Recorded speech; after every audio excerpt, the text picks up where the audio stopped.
Welcome back. You're still watching VIP Access with me, Des So. The third installment of the Chronicles of Narnia franchise, The Voyage of the Dawn Treader, reunites returning cast members with an array of new characters, including some stunning otherworldly creatures.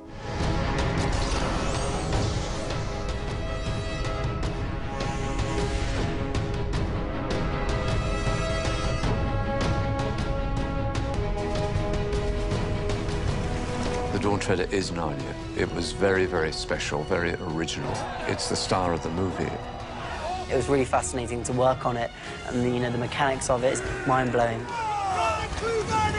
It was magical, actually, to shoot on that set. You're surrounded by this beauty, and you can kind of lose yourself in that world.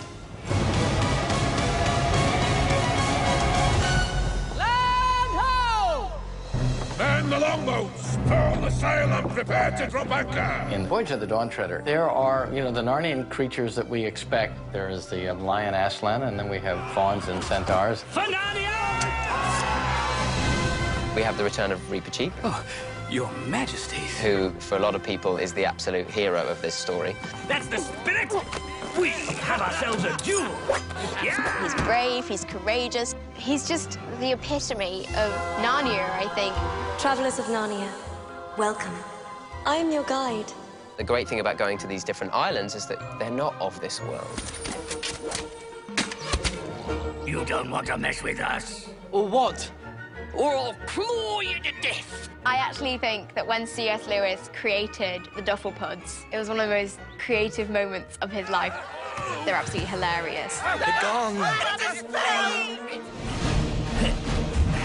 Onward ho!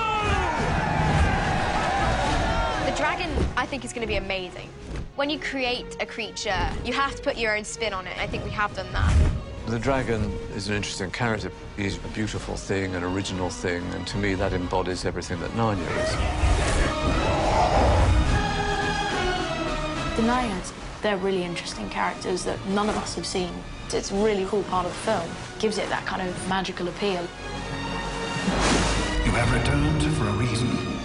Your adventure begins now.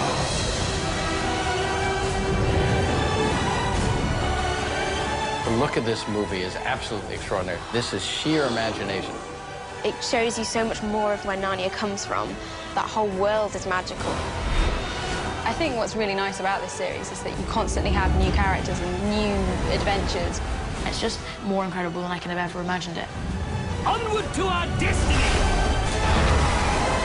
We'll continue our journey into the grand episodic adventure of Narnia right after the break, but right now it's time for The Scoop, in which we visit the 2010 Toronto International Film Festival to check out some of the cool hip fare that played to a large appreciative audience. After the premiere of Saw back in 2004, Insidious marked director James Wan's return to Midnight Madness, a showcase of genre movies every midnight at the festival. The uncanny unknown of the spiritual realm got picked up by a major studio right after its world premiere.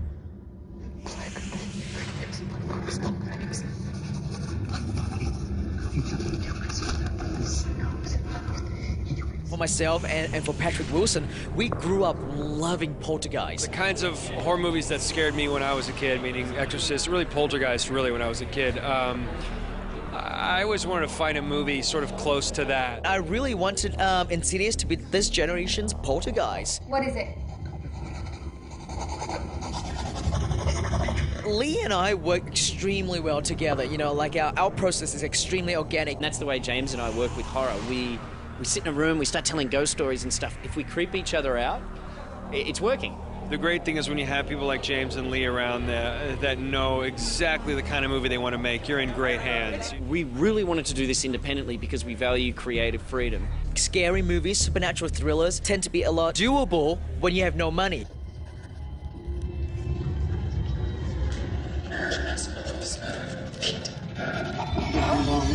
With Insidious, we always wanted to make a haunted house film.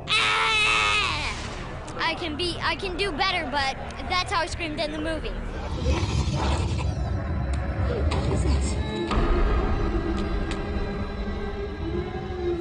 The very first movie from China to premiere at the prestigious Midnight Madness is The Butcher, the Chef, and the Swordsman. The film is a combination of 3 intertwining stories titled Desire, Vengeance, and Greed.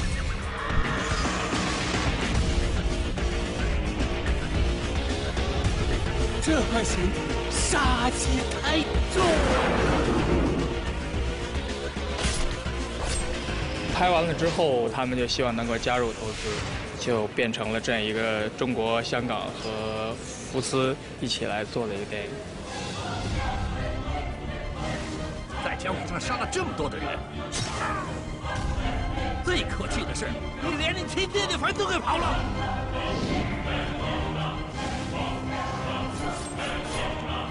就拍广告跟拍电影最大的区别呢，就是有点像体育比赛里面，广告是一个短跑，电影呢像马拉松，它需要耐力。这跟我梦的不一样！赶紧滚蛋！广告给我拍电影带来的一个正面的影响是，它可以站在观众的角度考虑问题，另外还能接触到比较新的一些视觉的语言。我想把这些东西带入电影里面，可能能给观众带来一点新鲜感。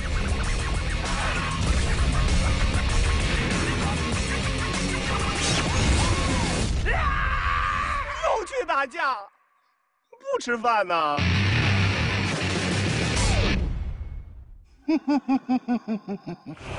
Ryan Reynolds stars in a one-person piece in Buried, where he is, you guessed it, buried alive.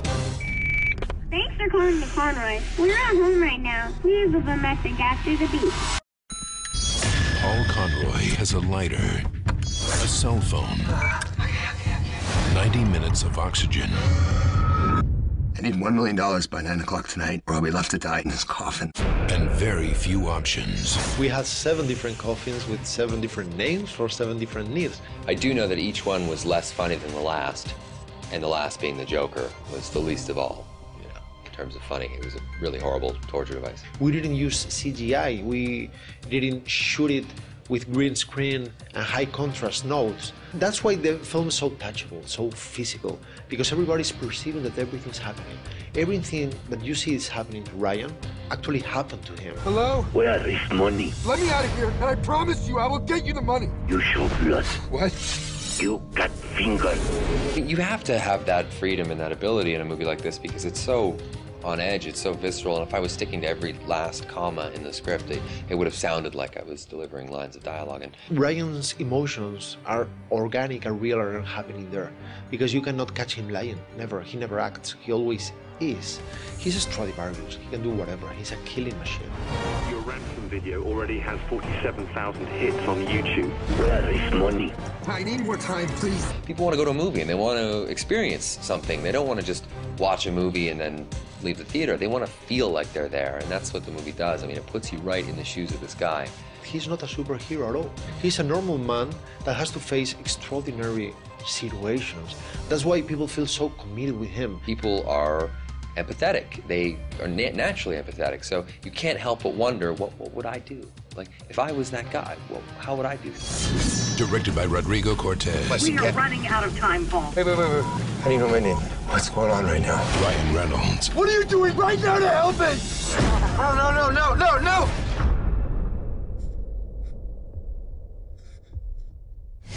From TIFF, we head to the 54th London Film Festival for a look at the Oscar-worthy closing film 127 Hours, which is based on a true story and helmed by Oscar-winning director Danny Boyle. And this morning, on the boulder, we have a very special guest, Aaron Ralston! Oh gosh, it's a real pleasure to be here. Thank you. Oh, thank you. Hey, you lost?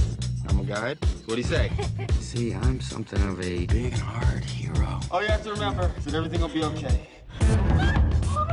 James was almost like a surprise casting, you know. So was it difficult for you to kind of pinpoint him as Aaron? He's not an obvious choice, like you say. He's not a lookalike. He's very urban. But I remember seeing Pineapple Express, and it made me change in the way I viewed him as an actor, and it often does when they can handle big comedy like that. Because comedy has to be believable. And those skills that he brings to the more moodier roles, the more naturalistic roles, if you like, he transfers those skills to another tone. That tells you that's a serious actor in there. Hey there, Aaron. Is it true you didn't tell anyone where you were going?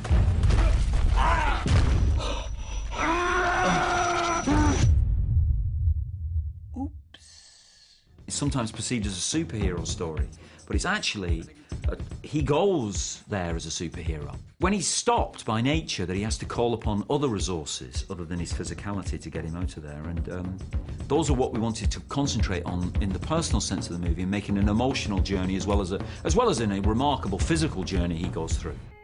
This marks 24 hours of being stuck. I've been chipping away. Want to keep warm than anything. I have about 150 milliliters of water left, which should keep me alive till tomorrow night, if I'm lucky. So that's it. Mom, Dad, I haven't appreciated you as I know that I could. I love you guys, and I'll always be with you. I think that essence of the story, which is that it's about people, although it's very lonely, it's actually about people. The instinct to share it with people is key to it as well, and that's a good thing to share it.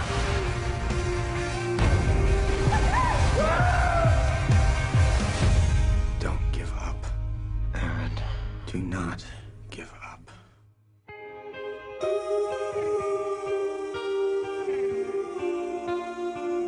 For more of those interviews, simply log onto our Facebook page at facebook.com/StarMoviesVIP-access. Coming up after the break, we sit down with the cast of the Chronicles of Narnia, The Voyage of the Dawn Treader. But right now, it's time for a quick breather. I'll see you in a little bit.